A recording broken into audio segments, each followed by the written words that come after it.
Mr. Tayo, in just summary, Mr. Robert, sorry, when we look at the projections for the economy and today's report, macro outlook, what's your perspective? What's your take on it?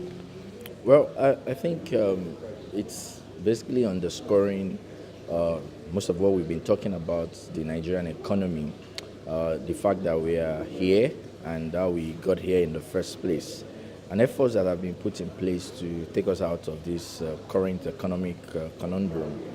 And of particular reference, which of course one of the speakers spoke about, is what has been monetary policy response to some of these macroeconomic issues that the economy is facing. And in our view, we think that yes, the monetary policy has been taking some, making some policy decisions, which I think or we think that are not necessarily flowing in line with the dictates of the economy.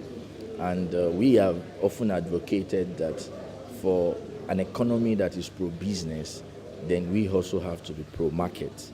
Yes, the fall in global oil prices worsened Nigeria's revenue structure and also impacted on the economy as a whole.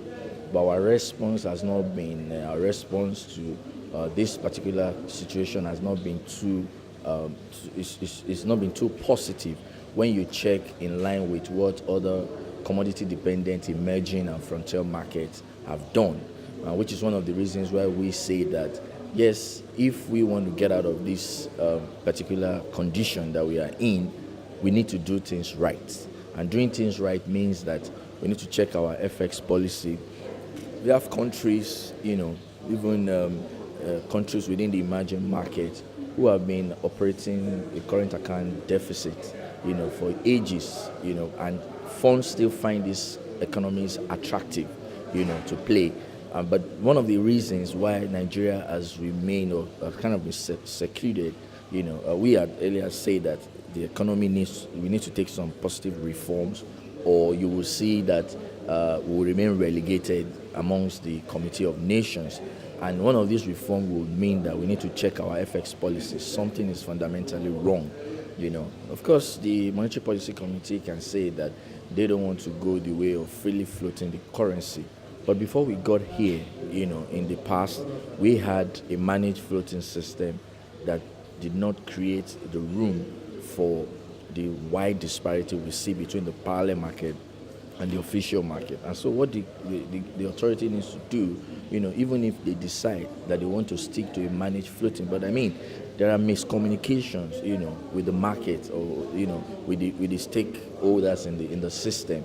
If you look at what the CBN came out with in June 2016, and the outcome of the Monetary Policy Committee that was held yesterday, the system is just about getting the form of clarity, a form of clarity that the CBN is actually doing a managed floating. You could think that the rollout of that policy meant that we are already in a freely floated, foreign currency regime. So, but the issues are clear.